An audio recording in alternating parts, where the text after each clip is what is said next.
evening and welcome to the Season 3 premiere of Confessions. I'm your hostess of light, Jennifer Watson. I'm an empowerment consultant, new moon astrologer, past life reader, and author. My mission is to create a safe space for people to step into their darkness so that they can shine their brightest of lights.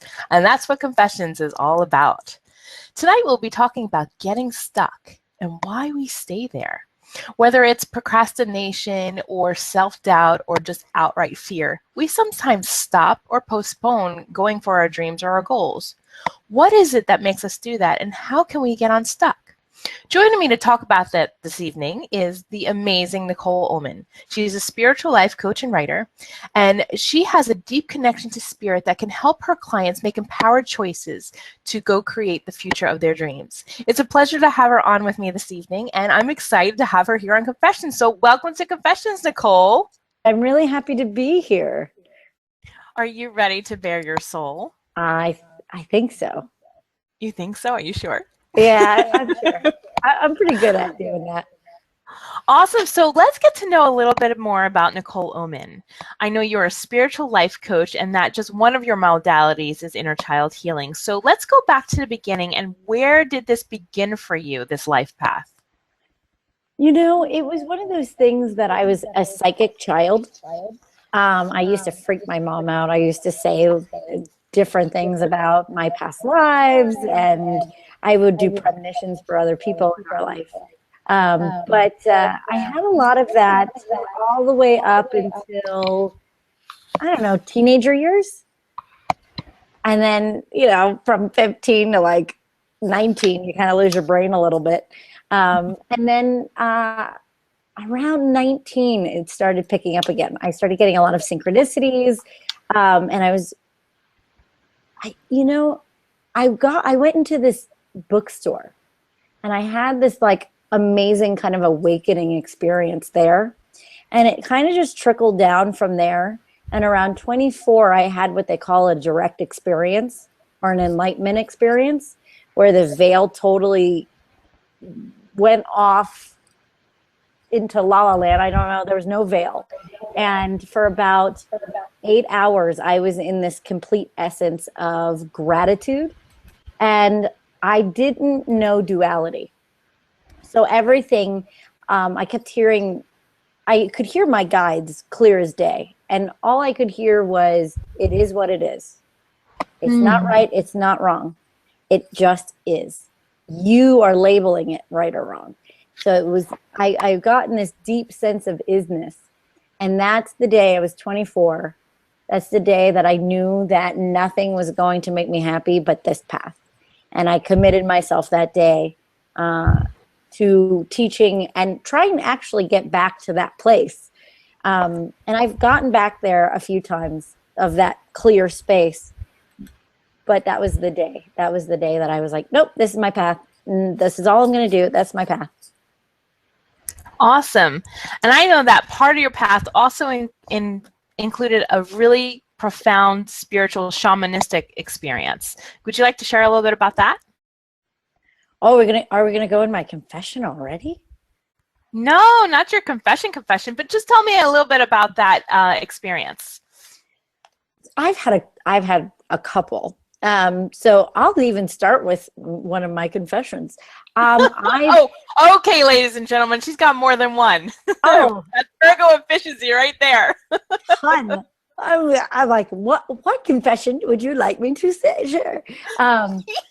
So yeah, well, one of my healing modalities that I've used in my life, actually, my mentor introduced me after working with him for about 6 months. He's a shaman as well. And I worked with a medicine called ayahuasca. And it's a shaman tradition in Peru. And I actually went down to Peru and I took part in Peruvian shamanism.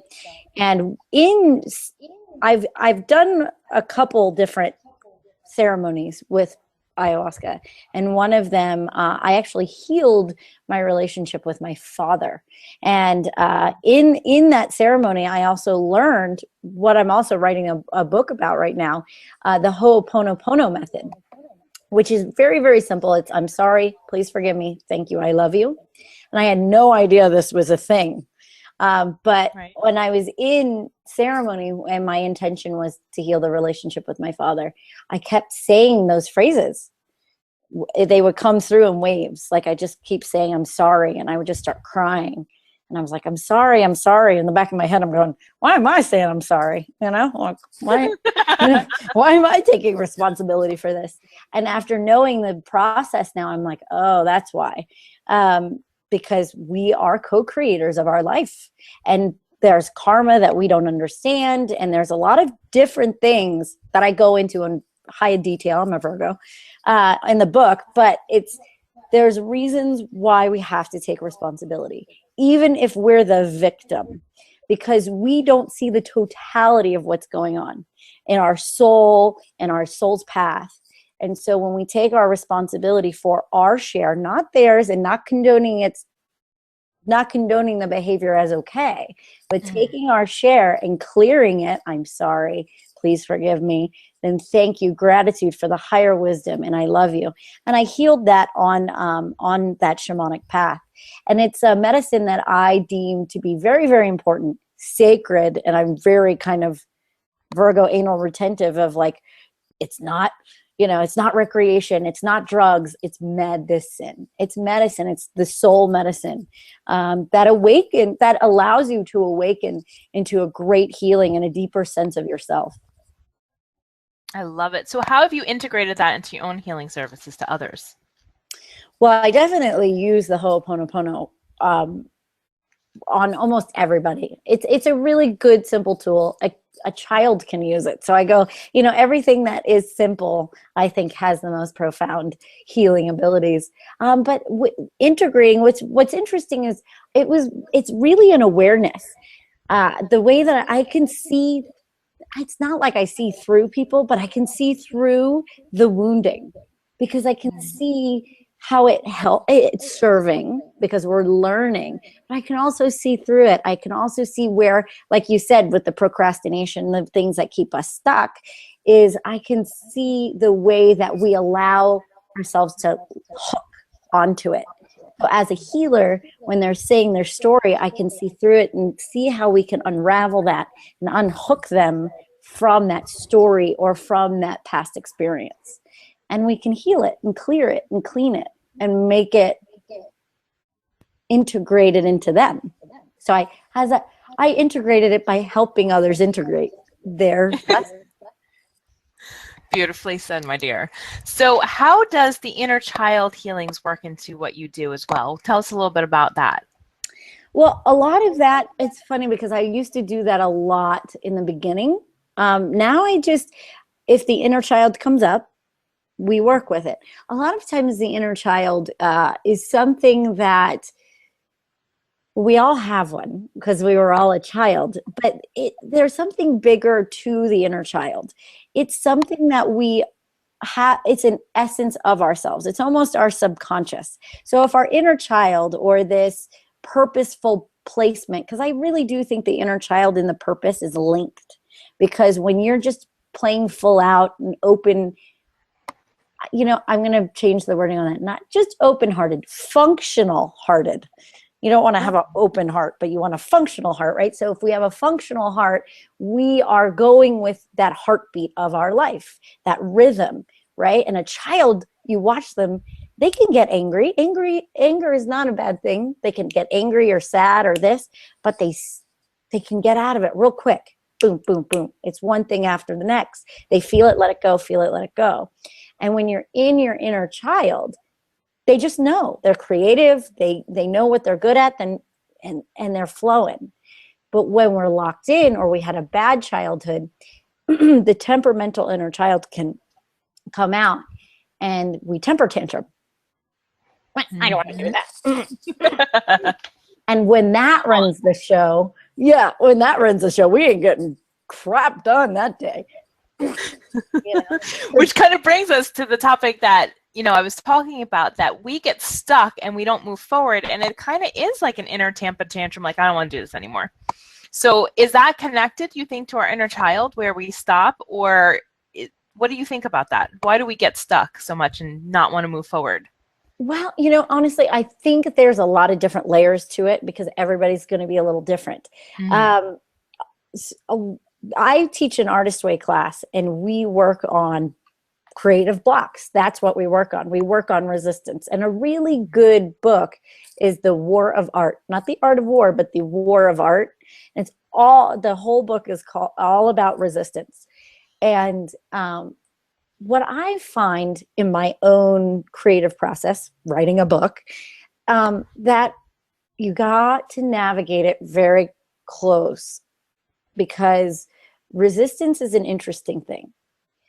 Resistance can be a fear of moving forward. We don't want to be big. We want to stay in our safe place. We want to stay safe and small and protected in this fake protection that we have built up in our head. Yeah. Programmed in ourselves. It also can be the inner child. It could be the inner conditioning that you had as a child. So a lot of the beliefs that your parents gave you, it also can be, I know we're getting layer. It can be their resistance that they had, the lineage and the genetics that they passed down to you. So that's tricky. Because if you look, your parents do the same excuses you do. But you can, every generation, you can unravel it a little better. Or you can make it a little worse or a little worse or a little worse, depending on what you want to do. Right now, this generation is kind of the healer's generation. So we're kind of trying to unravel and sew those knots. Mm-hmm. Because we're all coming back to a head and becoming one again. So as we do that, we have to unravel the knots of our lineage. So that's one too. And here's the funny thing about resistance. Sometimes I have resistance because I have to stop. Interesting. I don't have enough information. So it's like, that's the tricky one, because you're like, oh, well, I just have to stop. No. What you have to do is you have to get quiet. When you have resistance and when you're blocked, get quiet, because you might not be getting the first step from here. You might need this first step from here or your gut. So to check in when you have resistance. All right, what is this? Oh, it's just me being a pain in the butt. I'm stopping myself. It might be fear, but it also might be them trying to point you in a different direction. Because when I stop and I meditate before I do my work, my writing becomes way more specific. Mm-hmm. You feel like kind of an efficiency too. Mm-hmm. That's usually the times when you find, when you procrastinate and then you finally sit down to do it and it happens. It is kind of like before you sit down to happen, you get in that zone and then it's like laser quick, it's laser sharp and you're on point. So it's interesting that you say that. You got a link. So what happens is they want you, so your higher guidance system or your higher self wants to link and bring the information through you. The problem is most of us get stuck in the third eye because we think that all of our information's in our head. Mm-mm. Your wisdom is deeper. And everybody's like, oh, it's the heart. Well, if you really want to manifest, it's also the pelvis and the hips, the first and the second chakra. Because your creative chakra is your sacral. So you have to put all three online. You have to have your crown and your third eye linked with your, the throat and the heart, with all of them. So what I like to do is I like to take and imagine a figure 8 going up into the crown, bringing that divine higher guidance wisdom, bringing it into my heart and manifesting it, bringing the figure 8 or the infinity symbol into my hips, grounding it all the way down and bringing it back up and making a loop. So when you have all of them online, you're grounded. Your information is grounded into what's going to be good for the planet. So if you want to write a novel or start a business, link all of them. And if they're all linked, then you can funnel it into what you really want to do. I love it. So how do you help your clients make empowered choices to create their better future? What tools and techniques do you follow? Well, everybody's a little different, to be honest with you, because everybody's at a different place. I have to find them on the map. I'm like, where are you? Okay. But what I like to say to empower my clients is this. The truth is, I'm just here to allow space for you to unravel everything that you can already do on your own. Sometimes we can't do it on our own because we get stuck. And somebody just needs to be there to kind of just, it's all good.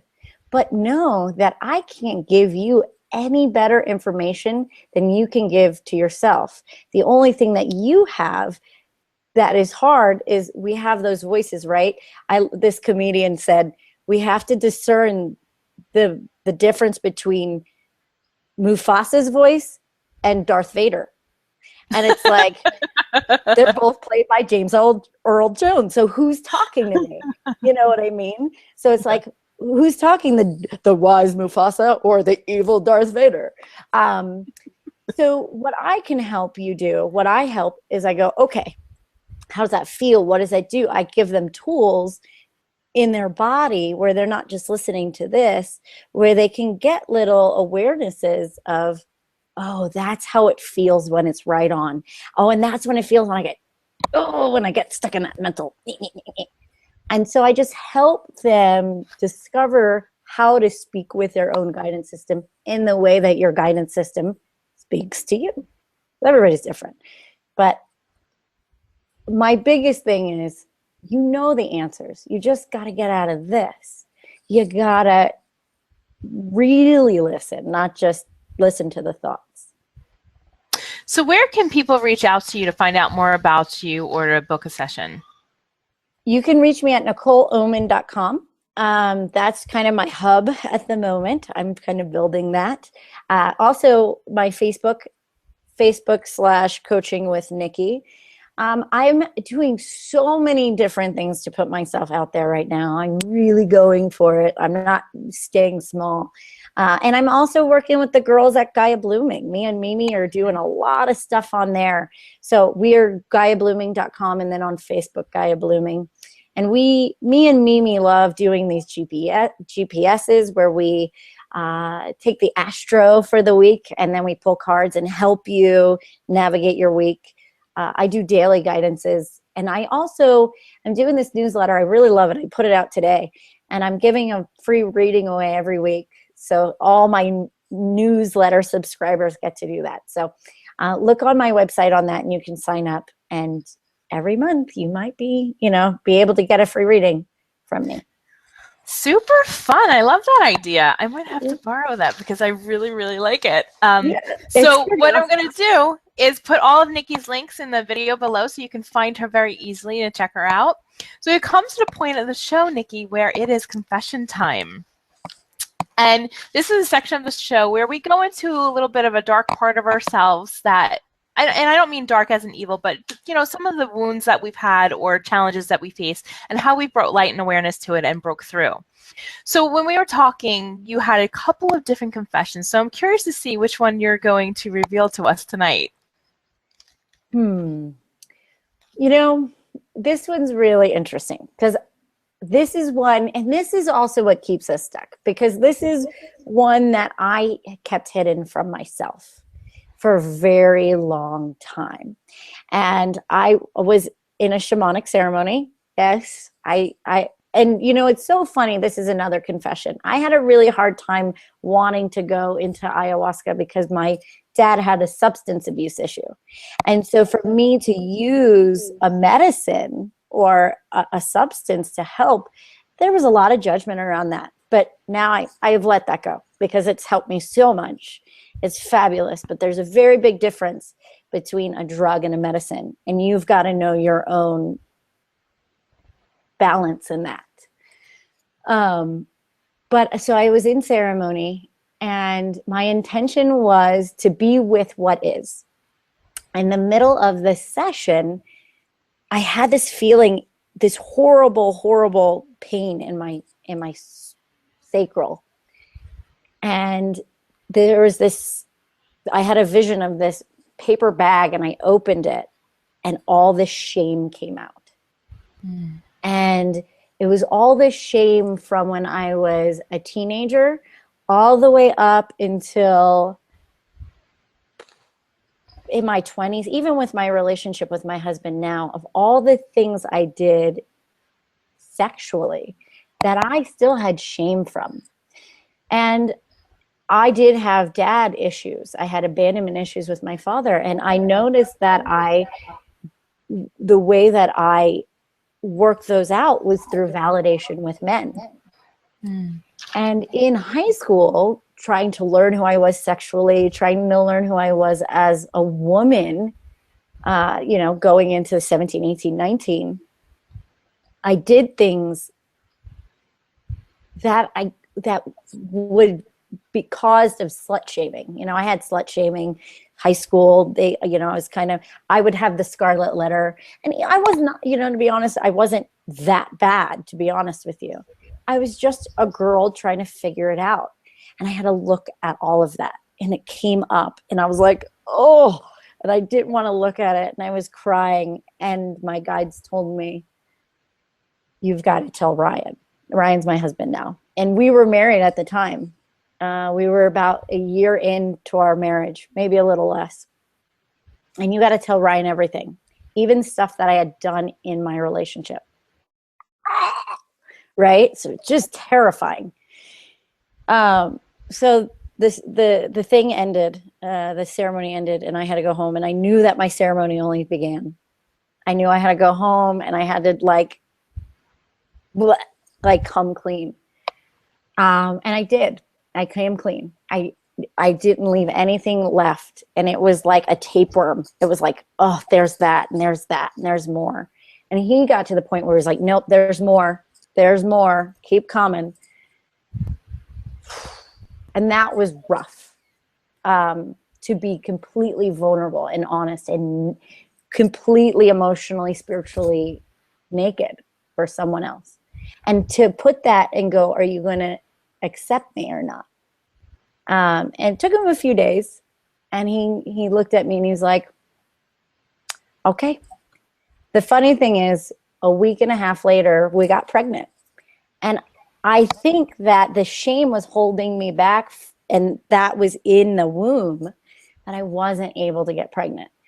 And we weren't trying really hard, but sure enough, right away, boom, my daughter came right in. So the shame is bigger. The shame feels bigger than it really is. It is rough, and it's hard to go through. But once you clear it, oh my God, it's like you get wings. Amazing. So I'm guessing that women are experiencing this throughout the world, teenage girls, and it's something that's pretty rampant, that we do feel ashamed of our sexuality, and society kind of suppresses us in that way. So what advice would you have for other girls out there who are either slut shaming other girls or themselves? Well, it's almost like one and the same, right? I mean, the only reason why we would be slut shaming someone else is because you are denying something in you. You're denying a sexual empowerment in yourself. You're denying your own power. And, this is generation. I mean, this is lineage. The female species has been shoved down because we have such power for thousands of years, and the energy is just coming online.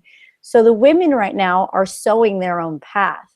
So what I would tell women to do is know their power. Know that this area, this lower area for you, has so much power. You have the power of creation.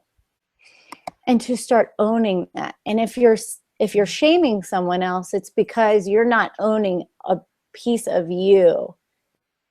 You're denying that part of you. And if you're going through that, especially a teenage girl, and this is really hard to hear at this age, because you need to go through a little more development. The hormones are going on. what I'd say to a teenage girl is just stay strong, because high school just is kind of a weird, murky water of figuring out how you fit, who you are and how you fit, and who you are and how you fit. And you're not really going to know that for another 10 a lot of years. years. And you're going to have to develop it. Just know that you're in development and you're okay. And it's not the end of the world. And to reach out to someone, maybe not your parents, because that's kind of a weird gray area, but maybe a 20-something-year-old, somewhere that can bridge the gap and can hold kind of an awareness. Even a college girl can go, you know, wait till you get out of high school. Trust me, it's going to be okay. You know what I mean? But what I would tell a 20-some-odd-year-old girl in dealing with their past is it's okay. It's okay to own yourself. It's okay to own your power. And if you are going through the daddy issue type thing, look at it. Just look at it. You don't have to do anything. Just look at it. And be honest with yourself. And the more honest with yourself, it will start unraveling itself. And if you need help, reach out. I'm here. And hopefully there's somewhere you can talk to that is more open about this. Because it's a big thing. Maybe it's something I'll have to develop over time. I'm not sure. But because it needs to be dealt with. We need to have more support for our teenage girls, and we need to have support for our college girls, and we need to have support around those 20s, especially around your Saturn return when you have to deal with it. Yeah, that's fun. I think all ages. Yeah, and, all ages need it. You know, I mean, honestly, and I've cleared a lot of my dad issues, and I've cleared a lot of the shaming, but there's always layers, and that's a big thing. Exactly. It's like, oh, I already dealt with that. Yeah, no. There's always a layer. You know, there's another layer of intimacy always there. It's like, oh, there's my trust. Oh, I don't trust pleasure, or I don't trust this, or I don't trust a man. Oh, there's that. What? And you got to keep pulling them up. It's okay, because also it's not just you going through it. Every woman is going through trying to figure out who they are and what their power is. And we're finally able to really sit in it now. So it's a little safer. Awesome. Well, Nikki, we are already at the top of our half hour. It goes so fast, doesn't it? Yeah, and I'm a chatterbox. So I just it was perfect. What a wonderful show. I really enjoyed having you on. So what final message do you have for our viewers out there?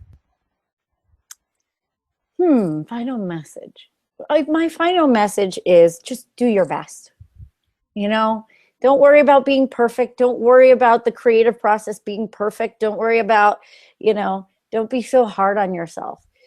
Just do your best. If you're showing up for yourself, that's all you can do. And if showing up for yourself is getting out of bed in the morning, the next day, try a little better.